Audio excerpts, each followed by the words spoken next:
నమస్తే, నేను మీ నగేష్. మద్యం షాపుల వ్యాపారంలోకి దిగితే కోట్ల రూపాయలు వెనకేసుకోవచ్చనే ఆశతో కోట్ల రూపాయల పెట్టుబడి పెట్టి మద్యం షాపులు ఓపెన్ చేసిండే వ్యాపారులు ఇప్పుడు దిక్కుతెలిక అల్లాడుతున్నారు. ప్రభుత్వం ఖరారు చేసిన నూతన మద్యం పాలసీ ప్రకారం మద్యం అమ్మకాలకు సంబంధించి ఆ వ్యాపారులకు 20% కమిషన్ ఇవ్వాల్సిన అవసరం ఉంది. అయితే ఈ మద్యం షాపుల టెండర్లు అయిపోయినాయి, ఆ తర్వాత లాటరీ, ఆ తర్వాత షాపుల ఓపెనింగు, లైసెన్సులు ఇవ్వడం, ఈ ప్రక్రియ అంతా అయిపోయింది. కోట్లాది రూపాయల మద్యం అమ్మకాలు కూడా జరుగుతూ ఉన్నాయి. అయితే ఇప్పటికీ కూడా ప్రభుత్వం మద్యం వ్యాపారులకు ఏమైతే హామీ ఇచ్చిందో 20% మార్జిన్ అనేది ఇప్పటికి కూడా అమలు కాకపోవడంతో ఈ రాష్ట్రంలో సుమారు 3600 మద్యం షాపులు లైసెన్సులు పొందిన వ్యాపారులు తీవ్ర ఇబ్బందులు పడుతున్నారు. వారికి ఇప్పటి వరకు 9.5% మాత్రమే, అంటే 2019-24కు ముందు ఏ రకమైన కమిషన్ ఉండిందో అదే కమిషన్ ఇప్పుడు రాష్ట్ర ప్రభుత్వం ఇస్తూ ఉంది. కొత్త మద్యం పాలసీలో 20% కమిషన్ ఇస్తామన్నారు కదా, ఏదో అడ్జస్ట్మెంట్ చేసుకోవచ్చు, 10 రూపాయలు సంపాదించుకోవచ్చు అనే ఉద్దేశంతో చాలామంది ఈ వ్యాపారంలోకి దిగారు. పాత మద్యం వ్యాపారులు, ఆ తర్వాత సిండికేట్ వ్యాపారులు, వీళ్ళకైతే వాస్తవాలు తెలుసు కాబట్టి ఇందుకు ప్రిపేర్ అయ్యే వాళ్ళు ఈ వ్యాపారంలో దిగారు. దీన్ని ప్రభుత్వం 20% ఇచ్చినా, 10% ఇచ్చినా, 9.5% ఇచ్చినా ఆ అడ్జస్ట్మెంట్లు అడ్జస్ట్ చేసి దీన్ని ఏ రకంగా లాభాల బాట పట్టించుకోవాలనేది వాళ్ళకు తెలుసు కాబట్టి వాళ్ళు పెద్దగా ఇబ్బంది పడట్లేదు. కొత్తగా ఈ వ్యాపారంలోకి వచ్చిన వారు తీవ్రమైన ఇబ్బంది పడుతున్నారు.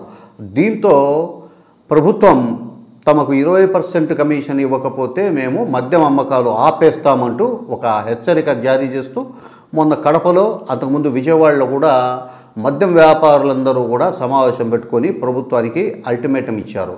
సో అయితే ఈ మద్యం వ్యాపారులు అల్టిమేటం ఇచ్చినంత మాత్రాన రాష్ట్ర ప్రభుత్వం రాత్రికి రాత్రే 20%కు సంబంధించి కమిషన్ ఇచ్చే ఉత్తర్వులు ఇచ్చే అవకాశం మటుకు కనిపించడం లేదు.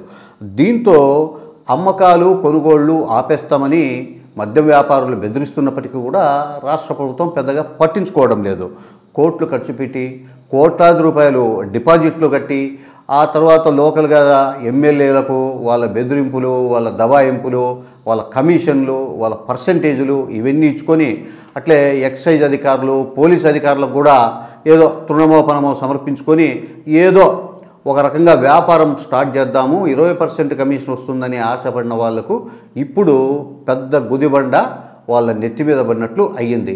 దీంతో మద్యం వ్యాపారులు రాష్ట్ర వ్యాప్తంగా గగ్గోలు పెడుతున్నారు.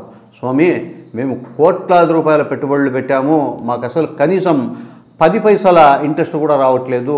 ప్రభుత్వం ఈ రకంగానే ఇంకొక 2-3 నెలలు కంటిన్యూ చేసిందంటే మేము స్వచ్ఛందంగా మద్యం దుకాణాలు మళ్ళీ ప్రభుత్వానికి అప్పగించేసి నెత్తిన గుడ్డేసుకొని ఇంటికి పోవడం తప్ప ఇంకా మేము ఏమీ చేయలేము. రాష్ట్ర ప్రభుత్వం ఇప్పటికైనా కళ్ళు తెరిచి మాకు న్యాయం చేయాలా అని చెప్పేసి వాళ్ళు డిమాండ్ చేస్తున్నారు. ప్రభుత్వం ఒకవేళ ఈ వ్యవహారాన్ని సీరియస్గా తీసుకోకపోతే రాష్ట్ర వ్యాప్తంగా మద్యం వ్యాపారులందరూ కూడా ఒక సమావేశం పెట్టుకొని అమ్మకాలు, కొనుగోళ్ళు మొత్తానికి ఆపివేయించాలనే ఆలోచనలో ఉన్నట్లు మనకు తెలుస్తోంది. ఇందుకు సంబంధించి రాయలసీమ ప్లస్ విజయవాడలో కూడా ప్రాథమికంగా మద్యం వ్యాపారులందరూ కూడా ఒక సమావేశం పెట్టుకొని ఈ మేరకు ప్రభుత్వానికి తమ నిర్ణయం తెలియజేయాలని కూడా నిర్ణయించినట్లు తెలుస్తోంది. చూడాలి మరి ప్రభుత్వం ఈ మద్యం వ్యాపారులకు సంబంధించిన 20% కమిషన్ అంశం మీద ఎలాంటి నిర్ణయం తీసుకుంటుంది, ఎప్పుడు తీసుకుంటుంది అనేది ప్రశ్నార్థకంగా మారింది.